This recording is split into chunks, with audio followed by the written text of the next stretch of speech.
A guy gets home early from work and hears strange noises coming from the bedroom. He rushes upstairs to find his wife naked on the bed, sweating and panting. "What's up?" he says.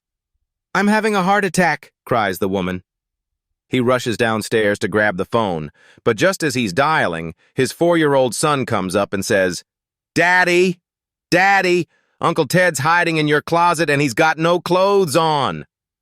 The guy slams the phone down and storms upstairs into the bedroom, past his screaming wife, and rips open the wardrobe door. Sure enough, there is his brother, totally naked, cowering on the closet floor. "You rotten bastard," says the husband.